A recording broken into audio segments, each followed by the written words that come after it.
tam, kjer je trn v peti, tam, kjer je mogoče nekaj, kar ne bo tako enostavno, je lahko tudi hkrati nekaj najlepšega. Ne? Jaz nikoli v življenju nisem rekla, grem delat, pa čeprav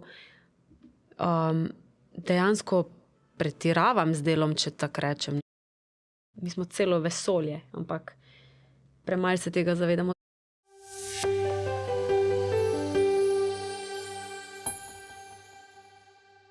Dobrodošli v podcastu dr. Aleksandra Šinigoja. Hvaležen, počaščen, da ste z nami.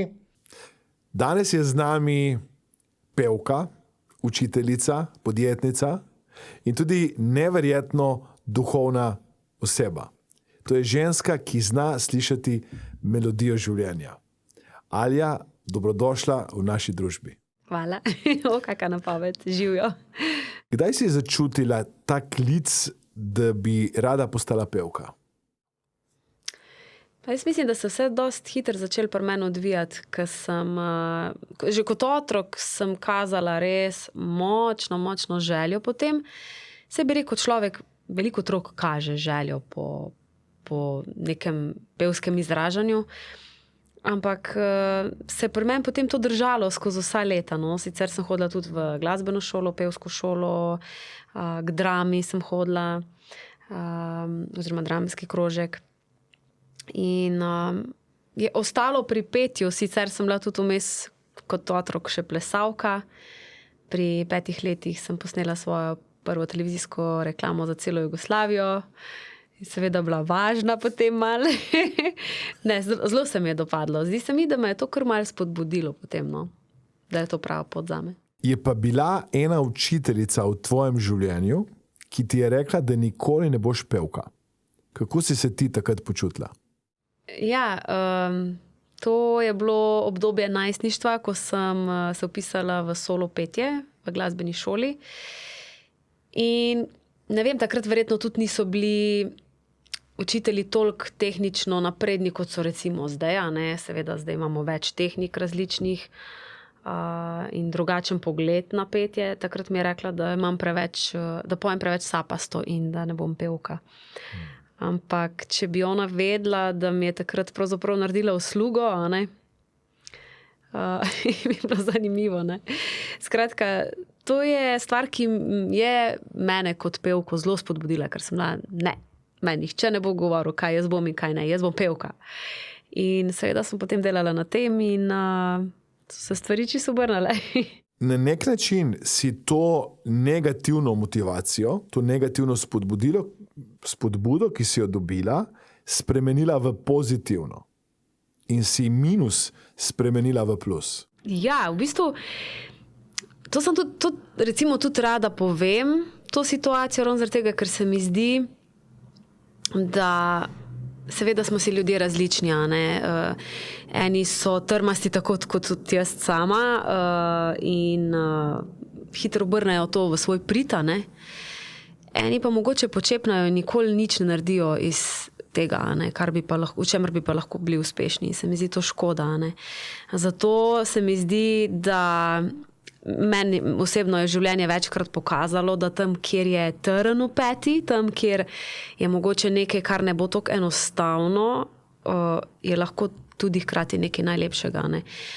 Seveda, če res verjameš, da je to tvoja pot. Ne? In jaz mislim, da so to taki izzivi, ki te res veliko naučijo v življenju. Tako da v bistvu sem na nek način tudi hvaležna za to izkušnjo.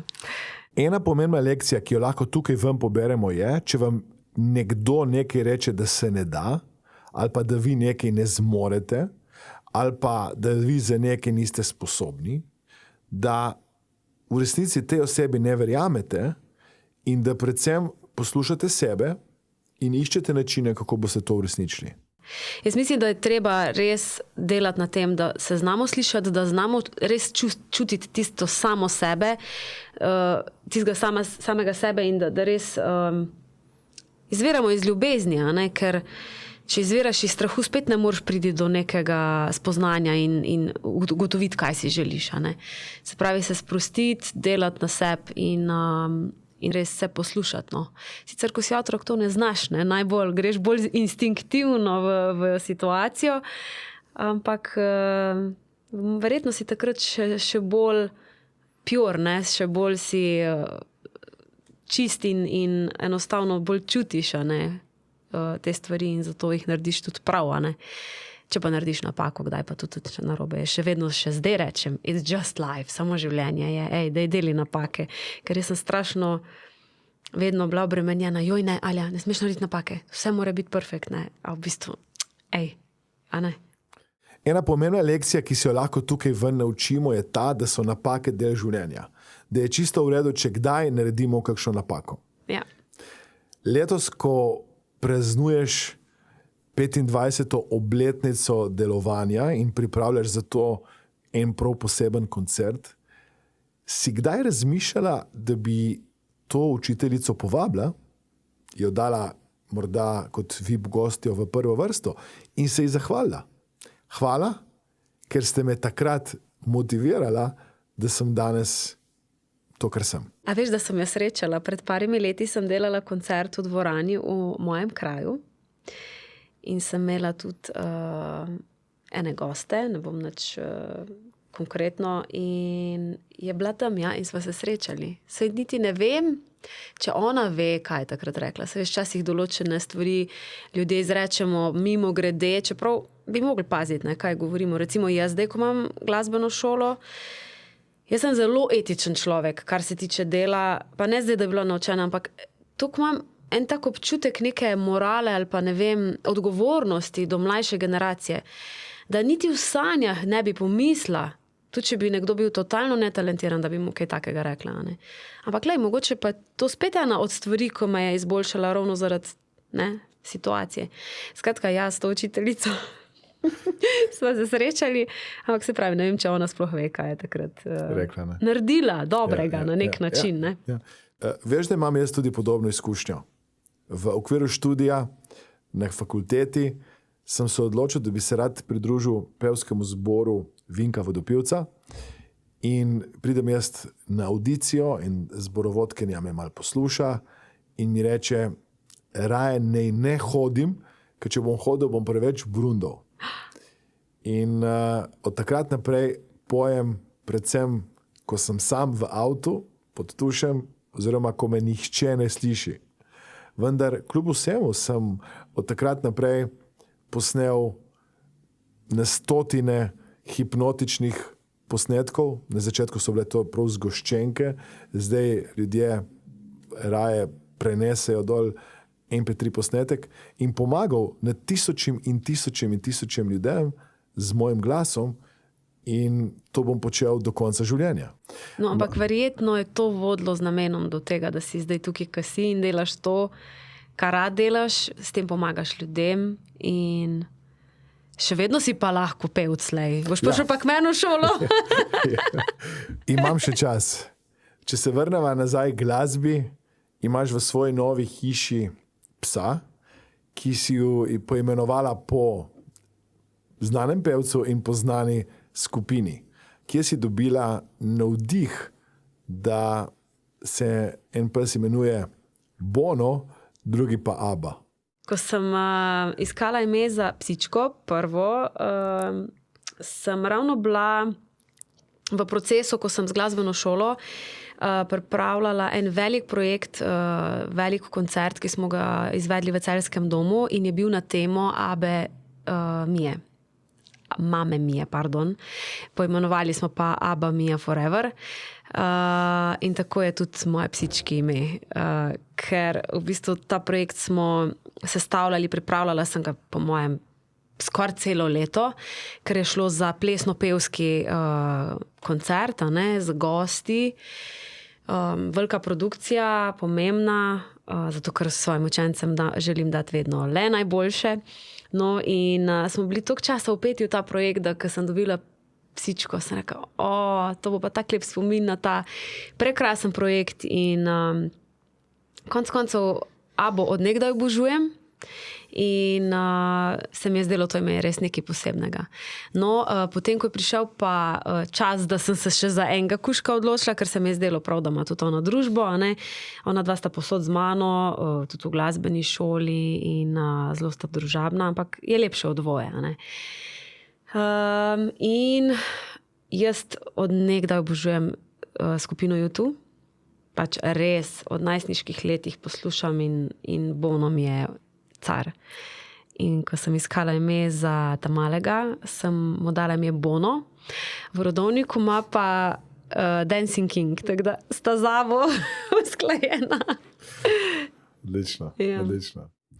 Govoriva tudi nekaj o tvojem zasebnem življenju. Torej, kot pevka si poznana, ljudje te najverjetneje ustavijo na ulici, si želijo fotografirati s tabo in kar naenkrat postane tvoje življenje javno življenje. Zanima me, kje je ta meja med tvojim zasebnim življenjem, javnim življenjem, ker na odru si pevka, si Alja in potem se kar naenkrat koncert zaključi, tvoj nastop zaključi in je kakšen tukaj trenutek, ko si želiš morda več zasebnosti oziroma se ti zdi, da je ta meja prekoračena. Veš, kako je? Jaz mislim, da ljudje mogoče res ne vejo čisto, da pač, ko si javna oseba, imajo ljudje mogoče res občutek, da si pač javna oseba in si vedno na razpolago. Ne? Saj načeloma, mene to čisto nič ne moti. Jaz sem res rada ljudi, rada se družim. Me kdo včasih vpraša, ti je ful hudo ali pa ti je smotano, ko te, ne vem, prepoznajo v trgovini, ogovorijo v restavraciji, se hoče slikati glih, ko ti daješ, ne vem, rezance v usta, ješ, ne. Ne vem, jaz sem res rada ljudi, jaz to ne jemljem kot nekaj slabega, edino sem mogoče mal občutljiva pa na dom. Ampak na dom pa zato, ker, a veš, mi smo res skos naokrog, skos se razdajamo, se ne zdaj narobe razumeti, da se imam za nekega tule, ne vem, razdajaš. A veš, veliko si v komunikaciji, to sem želela povedati. In edini prostor, kjer imaš ti res malo časa zase, da sploh lahko malo zadihaš, ne razmišljaš o ničemer, je doma. Ne? In to ne pomeni, jaz recimo, dostikrat se doma tudi pogovarjamo o tem, pa rečem, mami, kaj misliš, kako mene ljudje dojemajo izven, ne? Kako mislijo, kakšna sem, ne, tudi doma. Je rekla, pa se ni nobene razlike, kakšna si ti doma, pa kakšna si na odru, ne, si ista. Ali si včasih se malo bolj umirjena, včasih si igriva, včasih pač rada se zafrkavam, to se od nekdaj. Ampak ja, doma vseeno si pa želim vseeno malo imeti tistega občutka, ne vem, da lahko kaj narobe naredim. Verjetno sem to imela v mislih. A veš, ker imam skozi tako močno prirojeno, da moram res sploh nekim mlajšim generacijam biti vzor, pa sej nikoli nisem nekaj bedarij počela, hvala Bogu. Ampak tak, in pa recimo, verjetno se ves čas mal, imam neko, tako bi sama sebe opazovala, glej, da boš vzor, ne. Doma pa res čisto sam spustiš in rečeš, klinc, pa tudi če kaj naredim narobe, ne. Mogoče bolj z tega vidika. To je kar ena obremenitev, zelo študiram, ampak lepa na nek način. En pomemben vidik tega, zakaj počneš to, kar počneš, je to, da si vzor drugim. Zanima me pa, kdo je bil tebi vzor? Ko si ti odraščala z glasbo, kakšen tip glasbe si poslušala, čeprav razumem, je bil Bono eden izmed tvojih junakov, še kaj drugega? Pri nas doma je bila skozi muska prižgana. Res pač ful smo imeli radi glasbo. Fater je oči, je poslušal Queene, potem je poslušal U2 tudi. Ampak se mi zdi, da je bolj do izraza pa prišla mamina muska. Mama je imela pa ful rada Genesis, se pravi Phil Collinsa, Michaela Jacksona, Princa, Madonno, in to je bilo pri nas na tapeti skozi. Jaz kot otrok, kot Micena Alja, sem skozi hodila okrog z vijolično kaseto od Svetlane Makarovič, in kjer je bila možnost, njo porinila noter v kasetofon. Zdaj me pa gledajte, zdaj me poslušajte. In spomnim se, da sem jih postrojila dol pri babici v kuhinji in sem rekla, zdaj pa je moj nastop, tišina, in sem šla in sem se obula v babičine, take imela posebne neke štikle, ne vem, ki jih je kupila, ko ona to ni nosila. take rdeče. Pol sem dala eno tako ruto svetlečo, koraude od babice, ne vem, še kaj drugega verjetno, za mikrofon sem imela kako krtačo in sem šla v kuhno in jaz sem prišla ugvantana in jaz sem pela. In sem mogla vsi gledati in bog ne da niso ploskali. Tako da ja, to je moja zgodba, no, in to je bilo konstantno. Kot pevka te ljudje vabijo ravno takrat, ko bi oni radi, da jim poješ. Ko so vikendi, prazniki, neki posebni dogodki, obletnice. Je kdaj kakšen tak trenutek, ko se ti zdi, joj, zdaj je to tak lep datum, praznik ali pa neko posebno vzdušje, dogajanje, jaz pa moram peti. Jaz to rada pojem. Ne, res nimam po mojem s tem težav. Tukaj pa res. Mi se hecamo, da ne vem, tudi, veš, srečo imam, ker imam res zdrav glas. Mi se hecamo, da me sred noči zbudiš in jaz pojem. Da, v bistvu, da res bilo kdaj, bilo kje, jaz pojem. Pač ni problema, ne. Hvala Bogu. In toliko rada pojem, da dejansko, tudi če bi prej bila taka mogoče mal, ne vem, zmatrana, utrujena od dneva, bi se veselila nastopa, špila, koncerta, karkoli že, no. Wow. To je za mene praznik in zato to počnem. Sej konc koncev, verjetno toliko let ne ostaneš v eni stvari, če ti je to breme, če ti je to nekaj, kar zdaj grem pa delat. Jaz nikoli v življenju nisem rekla, grem delat, pa čeprav dejansko pretiravam z delom, če tako rečem. Ne? Zdaj mogoče, evo, zadnjič sem imela ravno intervju za eno revijo, pa sva govorila z novinarjem, da verjetno ljudje res mislijo, ti prijaš malo zapajčkaš in to je to. Ne? V bistvu, to je najlažji del tega posla. Ne? Da ne govorimo tukaj, v bistvu,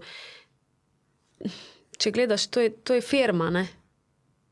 To je treba strategijo voditi, je treba delati prave poteze. Včasih so velike investicije, včasih so velika odrekanja, bi rekel človek. Jaz to ne jemljem kot tako, ampak dejansko, če pogledaš, je, ne. Poleg tega, ne, v bistvu 2 glasbeni šoli furat, kjer se ne dogaja malo, tudi ni čist mingrede, ne. Jaz si želim svoji šoli, svojim učencem dati samo najboljše. Najboljše mentorje, najboljše programe, najboljše možne opcije za njihovo kariero, najboljše koncerte. Moji učenci imajo koncerte velike, take skoraj kot jaz. Ne? Pač to je redkost. In jaz sem ful ponosna na to, res to me izpolnjuje. Jaz, da vidim njih srečne, da vidim njih zadovoljne in da jih drivajo stvari, da jih to žene naprej. Zdaj bom pa to, zdaj bom pa ono. To mene naredi srečno, evo. S partnerjem sta vsaj delno skupaj v tem poslu. Kako si razdelita naloge? Ja, vsak ima en segment čez, sigurno, ne. Jaz sem predvsem ta kreativni del, velikokrat pa zaradi tega, ker pač to imam že toliko let v krvi, a ne, tudi poslovni del velikrat, ne. Zato, ker pač je to že neka utečena zgodba, vem kako, vem kaj, vem, a ne, strateško zapeljati stvari. On je pa zelo dober v analizah, v stvarih, ki se vodijo, a ne, pač to je super.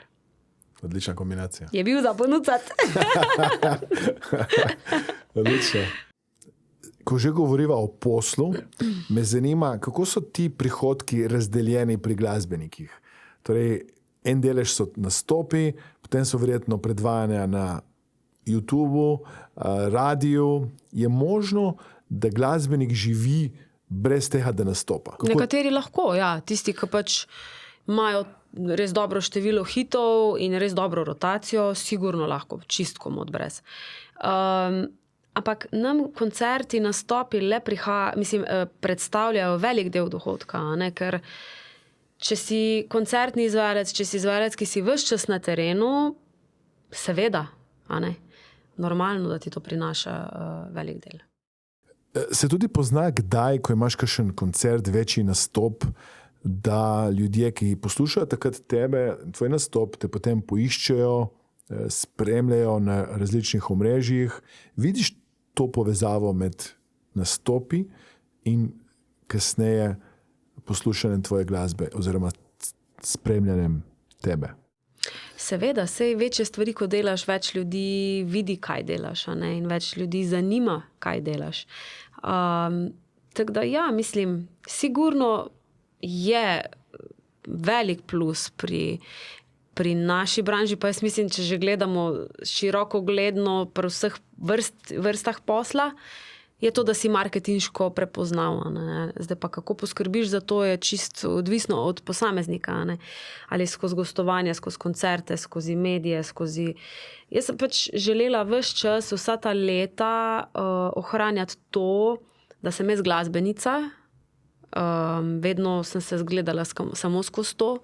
Se tudi ta povezava moje glasbene šole je skozi glasbo, a ne?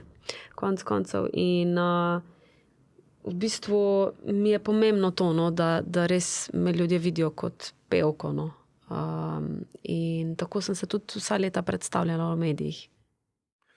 Torej, 25. obletnica kariere, delovanja v glasbi je res nekaj, za kar si zaslužiš vse čestitke, vse pohvale in hkrati predvidevam, da ni bilo vedno enostavno.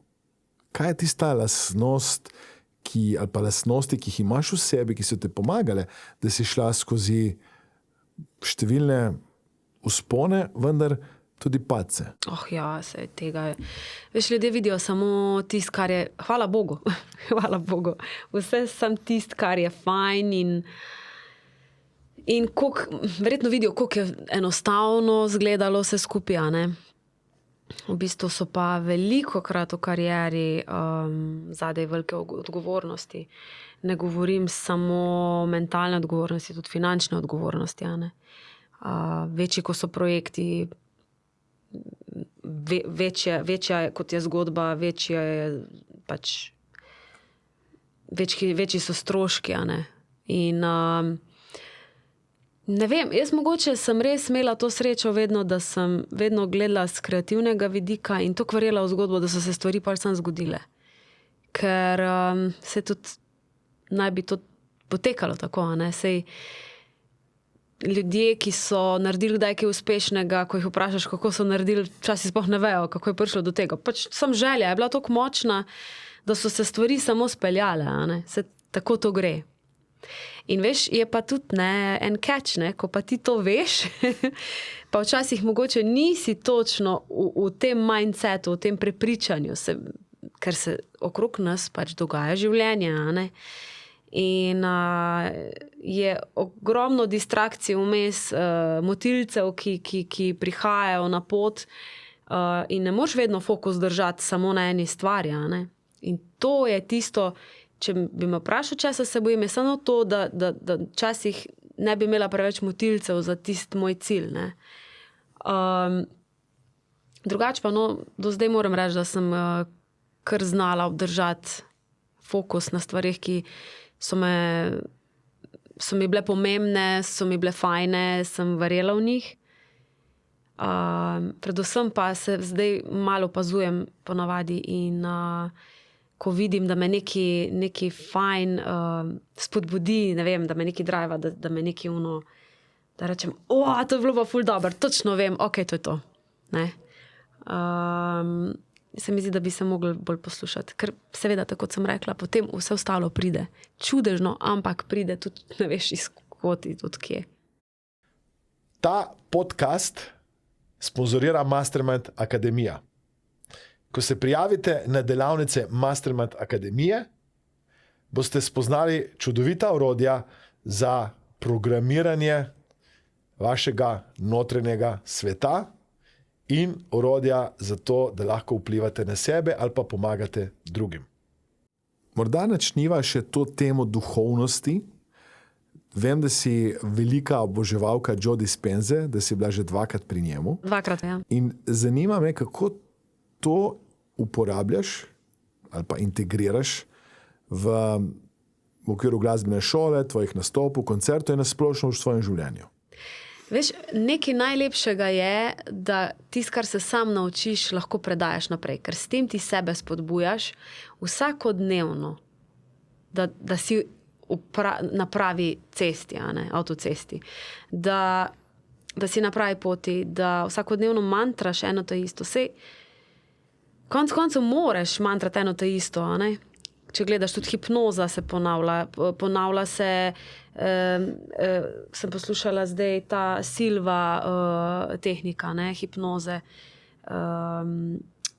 V bistvu tudi zvok je ponavljajoč, in v bistvu ljudje smo le tako narejeni, spet tukaj smo, pri tem, koliko je distrakcij iz okolja, dejansko rabimo ves čas ponavljati ene stvari, da smo na pravi poti, ker pač tako je. In se mi zdi, da zdaj sem pa ven padla, kaj sem želela povedati, pa v fokusu govorim,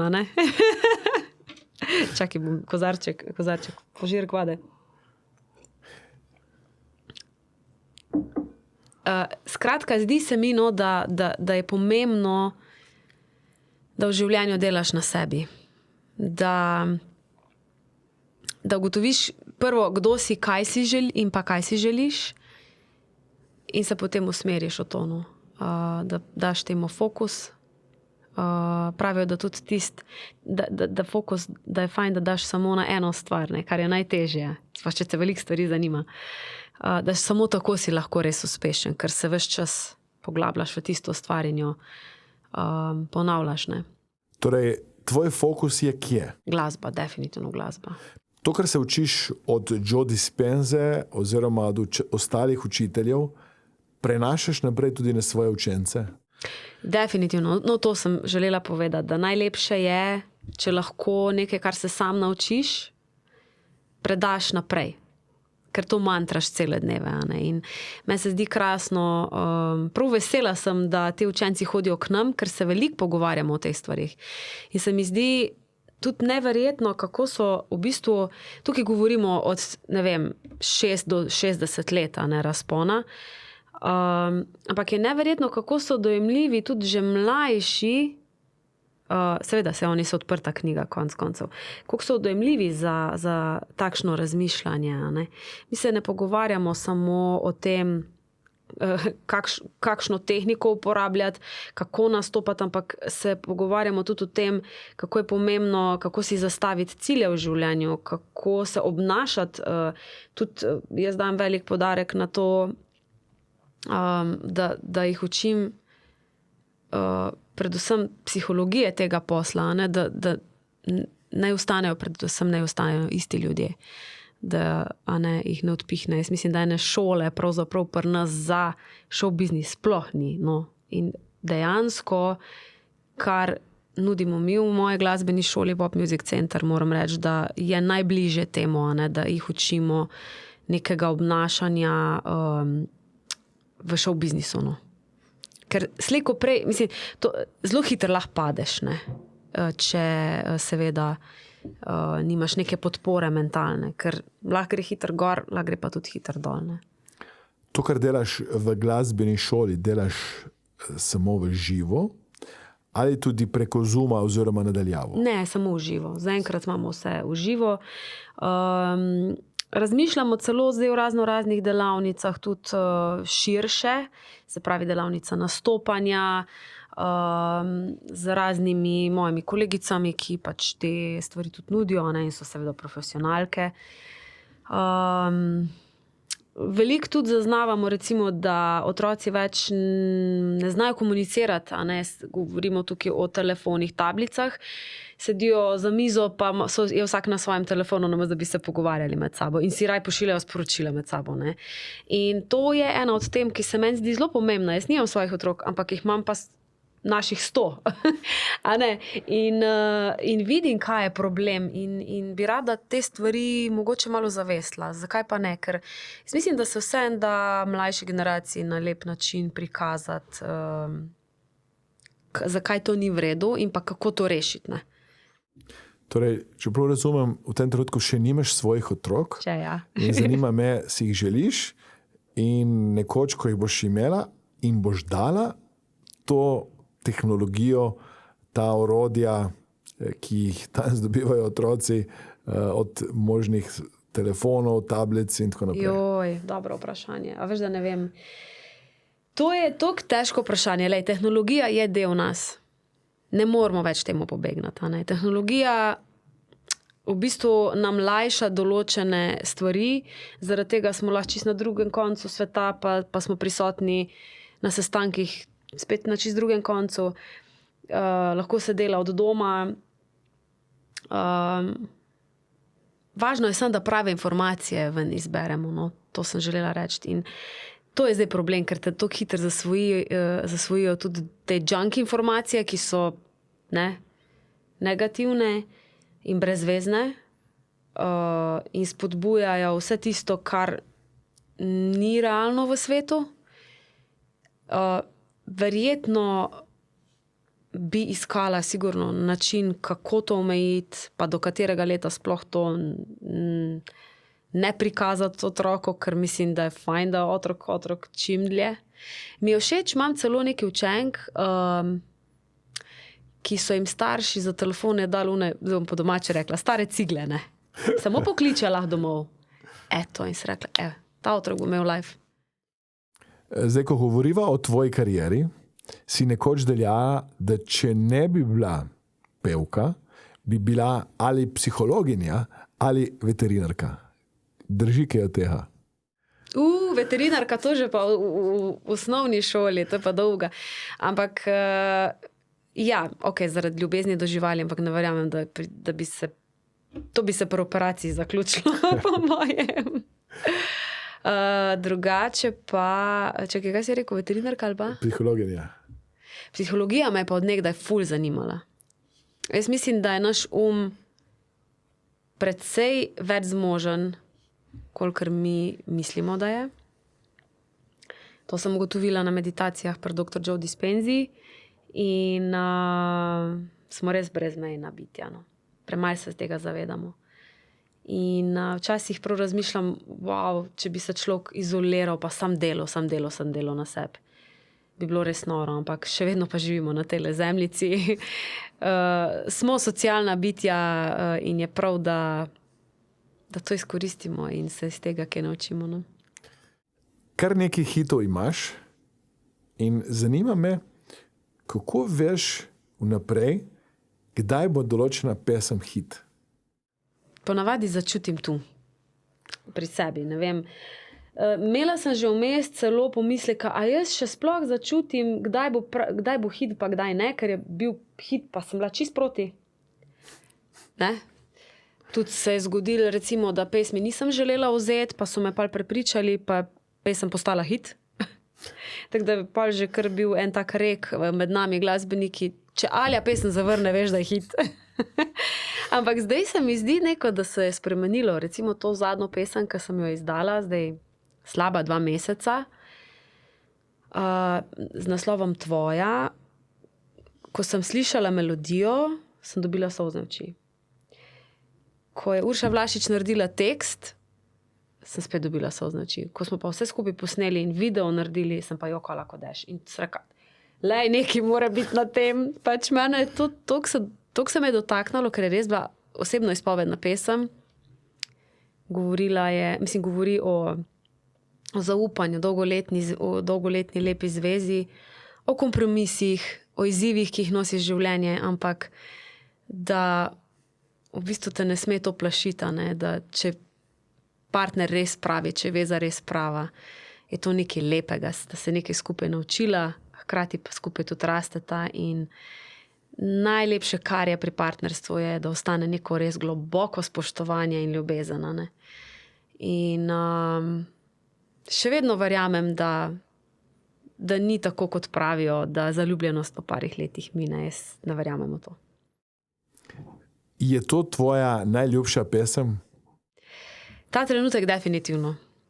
Pesmi pri glasbeniku se v bistvu te občutki, katera ti je najljubša, se zelo prelivajo glede na obdobja. Ta trenutek definitivno je pesem tvoja, moja najljubša. Bil sem že na več tvojih koncertih in znaš ustvariti neko res tako čarobno vzdušje. Hvala. Zanima me, kako zbereš to zaporedje pesmi? A daš na začetku neko tako bolj udarno pesem in potem malo umiriš in potem spet dvigneš proti koncu to vzdušje? Na kakšen način narediš to strukturo dobrega koncerta? Veš kaj, tudi se razlikuje, kje je koncert. Če govorimo o koncertu, ne vem, v Cankarjevem domu ali pa nekje v neki malo bolj gala dvorani, je ponavadi tako, da se koncert stopnjuje, a ne? Se naredi nek lep začetek in potem se stopnjuje in spet se umiri. In se še bolj stopnjuje in spet se umiri. In še bolj stopnjuje in na koncu je cela dvorana na nogah, ne? Pač to je najlepše. Potem imaš recimo, ko govorimo o koncertih za študente, takrat je prva pesem sigurno mora biti bum bam tresk, ne? Mora biti hit, ki dvigne. In potem sta še dva hita, ki dvigneta, potem, kaj umiriš, pa spet, ne. Recimo tudi za privat nastope, ki pač jih imamo, ne, je pa tudi podobna zgodba, ne. Spet čist odvisno od namena koncerta. Ta pesem tvoja je za umirit ali za dvigant? Ta pesem tvoja je za pobožati dušo. Je taka nežna, prijetna, topla, zelo življenjska in je pesem, ki res se zamisliš, no. Jaz imam v svoji karieri samo 2 baladi. To je pesem Spet zaljubljena, ki sem jo tudi potem naredila s Kvatropirci, sem jih povabila k sodelovanju, in pa pesem Tvoja. In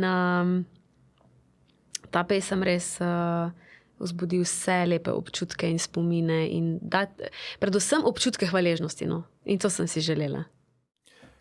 25. obletnica delovanja se sliši taka res lepa številka. In če bi zdaj po vseh teh izkušnjah, ki si jih pridobila, se vrnila nazaj in sama sebi dala en nasvet, kaj bi svetovala sama sebi, ko si bila še na začetku svoje kariere? Jaz bi rekla takrat, Ali, daj se malo sprost, ne rabiš toliko narediti, toliko delati, lahko tudi malo počivaš kdaj, pa rekla bi, vse bo v redu, ne se sikirati, ne se žreti za nepotrebne stvari, nič ni popolno, vedno, v bistvu napake so celo včasih še ta cukrček, a ne, ker so lahko zelo simpatične. Predvsem bi želela dati občutek neke varnosti, ker se mi zdi, da to je bilo nekaj, kar je bilo skozi pri meni vprašljivo, oziroma nisem nikoli se počutila varno.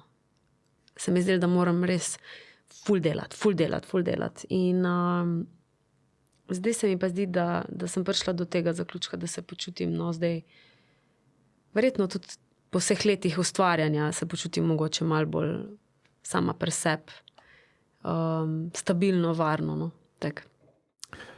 Govoriš o napakah.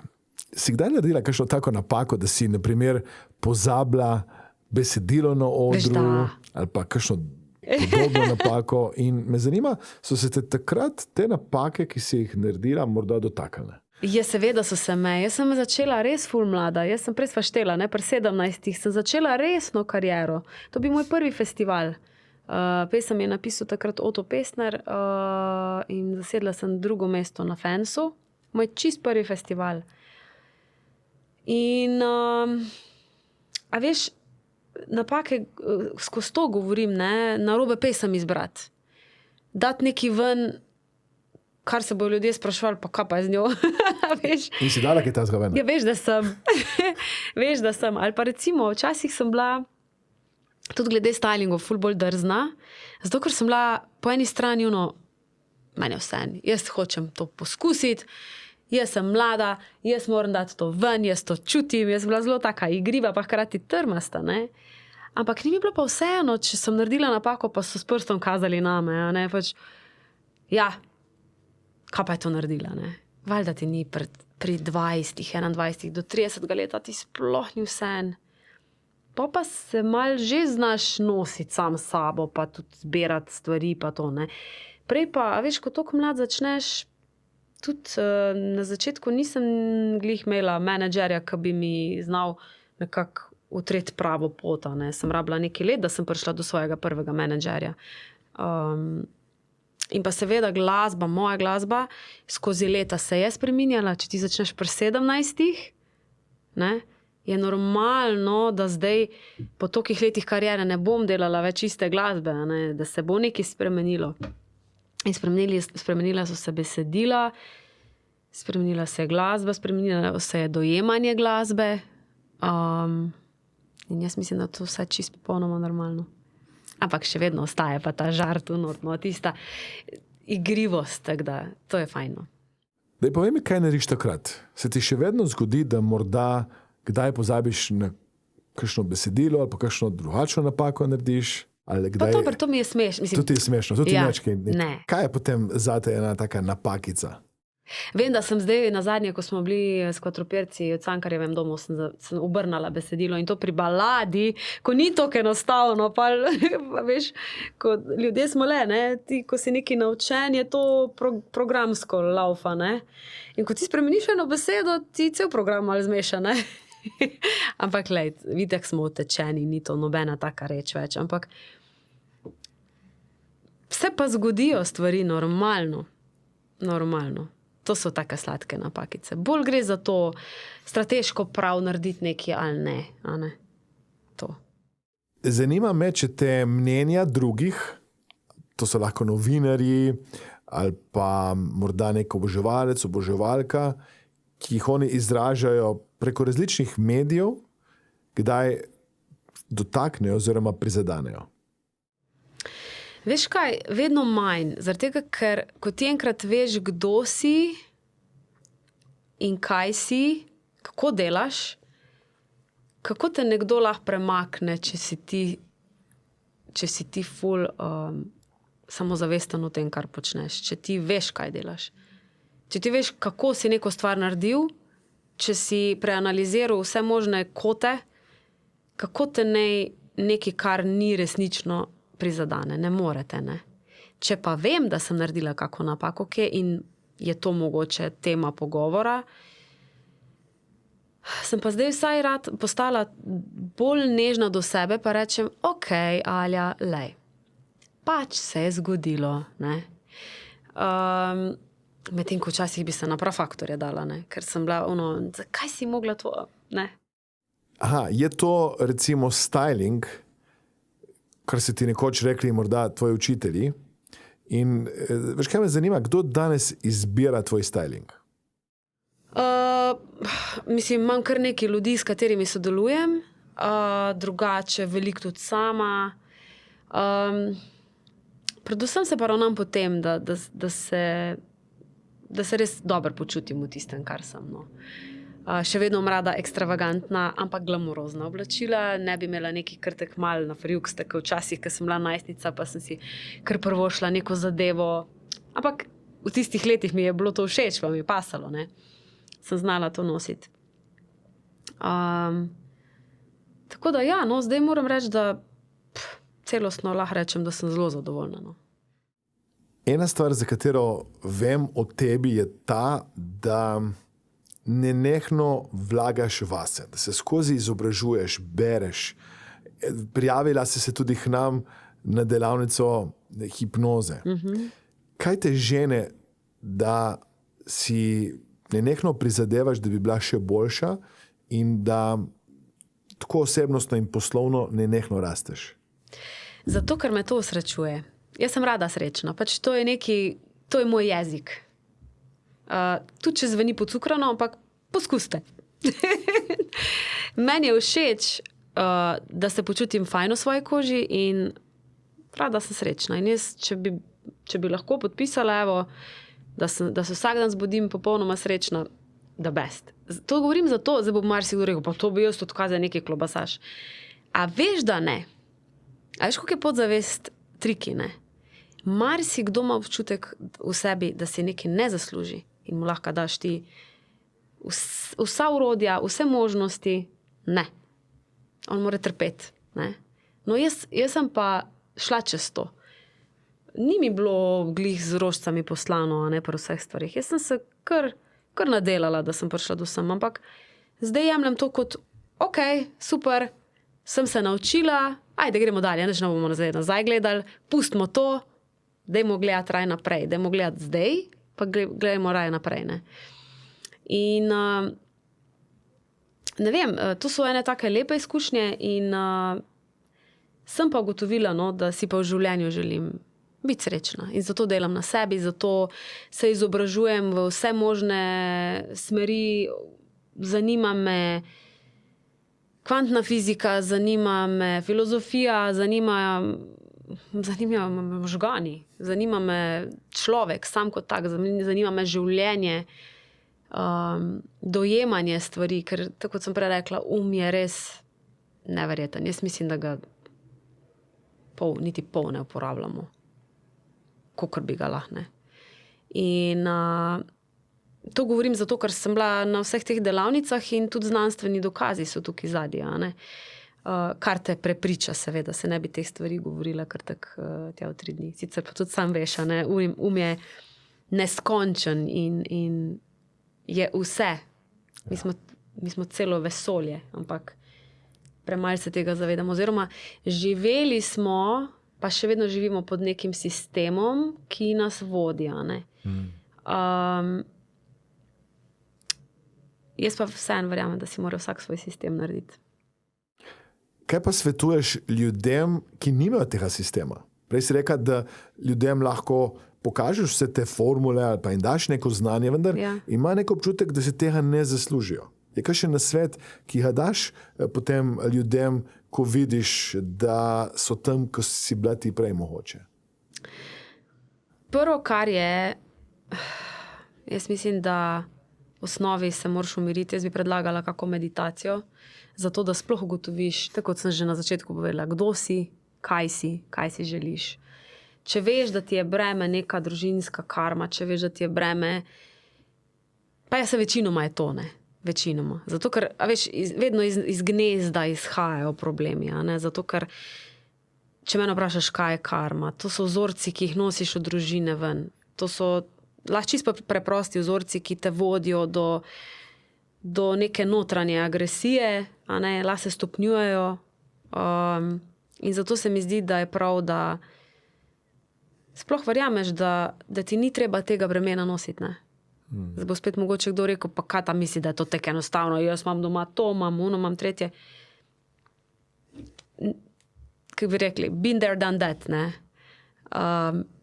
Vse se da, ampak je pa res proces, ne. V življenju, v našem življenju, ko vsem smo živeli in živimo v nekem sistemu, je te vzorce malo težje preiti, kot pa če bi že v osnovi od otroštva te stvari drugače dojemali, a ne. Tako da predvsem se mi zdi, da mora biti tukaj zadnji eno močno notranje gonilo po spremembi.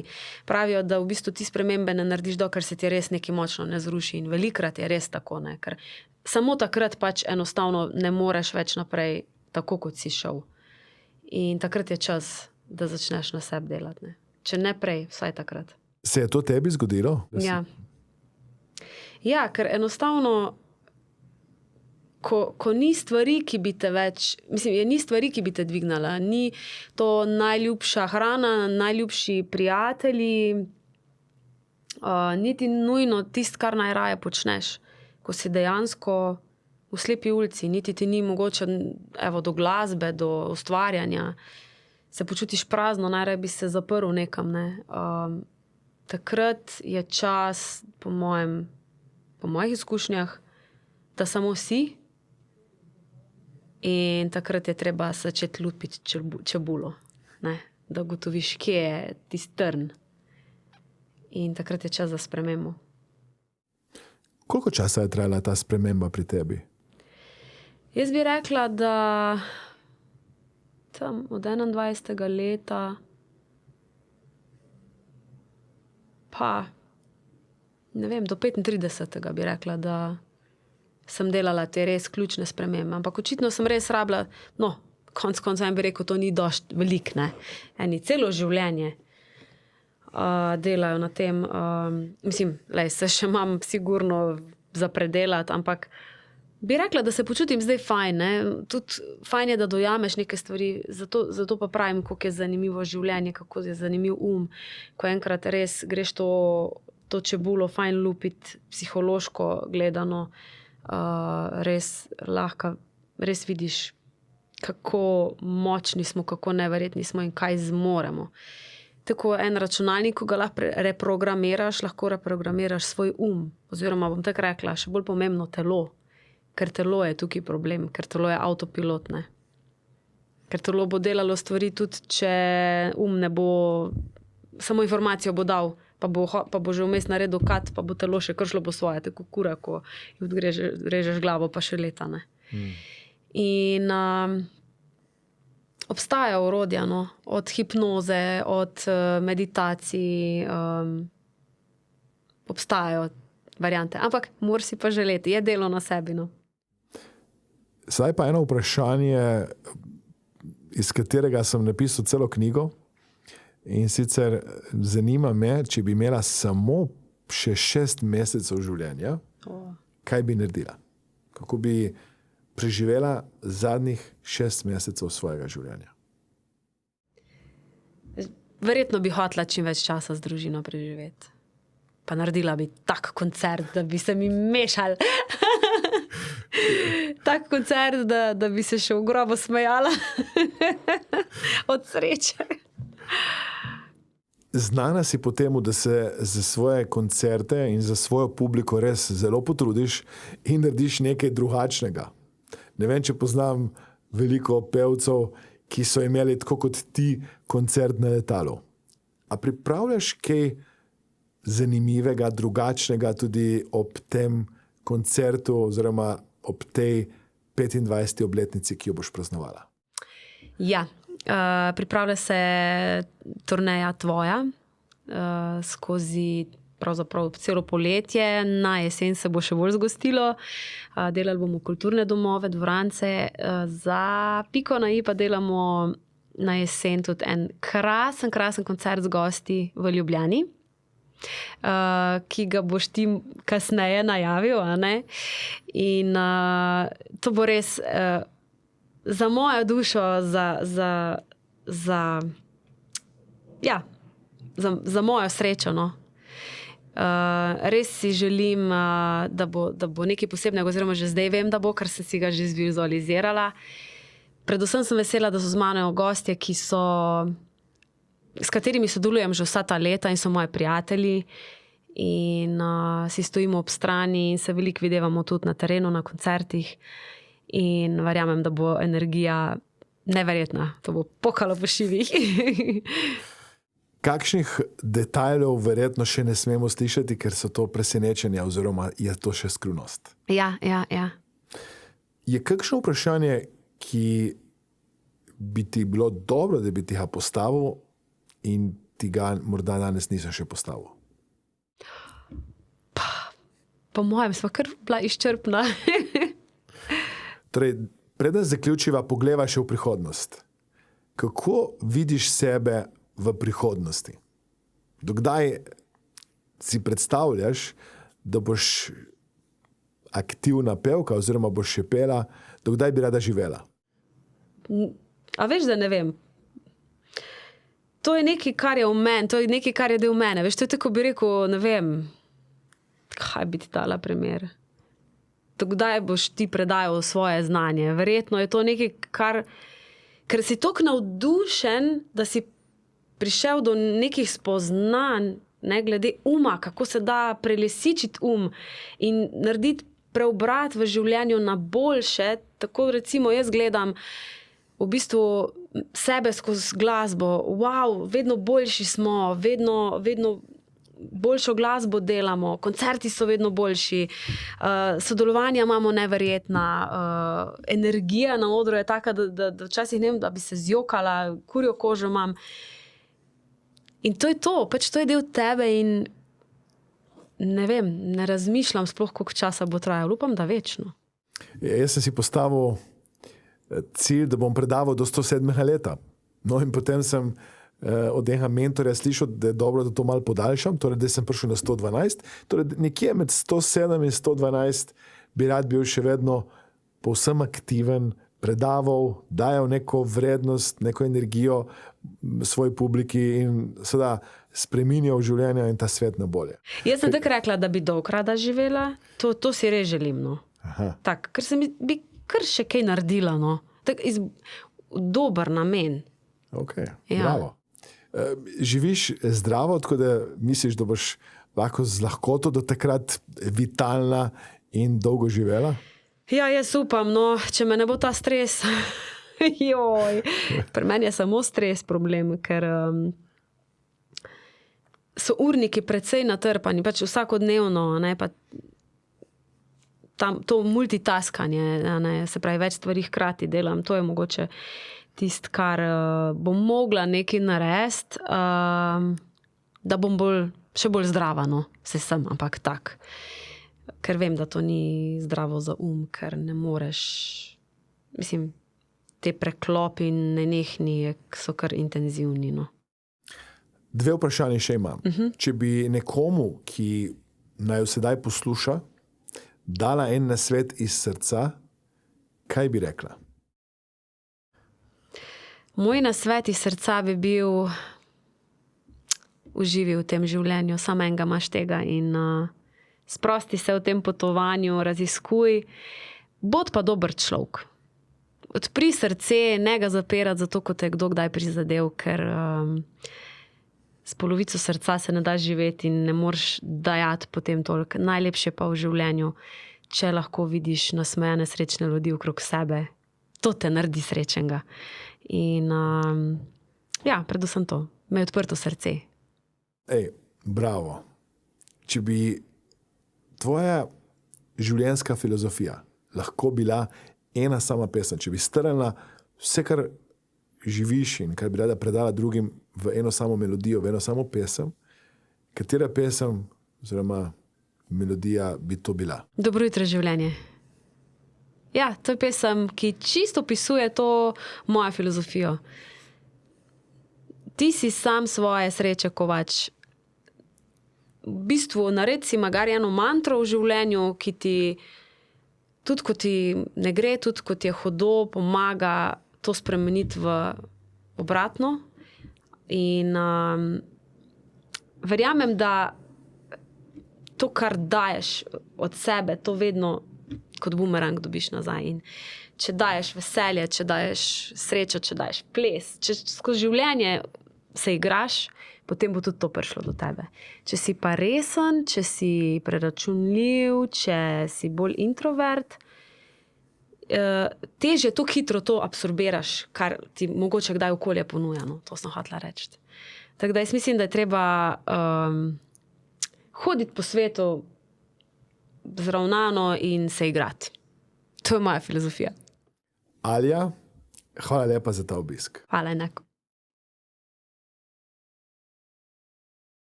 Sponzor tega podcasta je Mastermind Akademija. Ko se prijavite na delavnice Mastermind Akademije, boste dobili čudovita orodja, s katerimi lahko spreminjate sebe, s katerimi lahko spreminjate svoj notranji svet in pomagate drugim. Hvala, ker poslušate podcast oziroma podcast. Vabljeni, da se naročite in tisti, ki nas spremljate na YouTubeu, všečkajte ta podcast oziroma to epizodo, da lahko tudi dobimo nove in nove vsebine, goste, s katerimi lahko navdihujemo in dvigujemo pozitivno energijo v naši čudoviti deželi.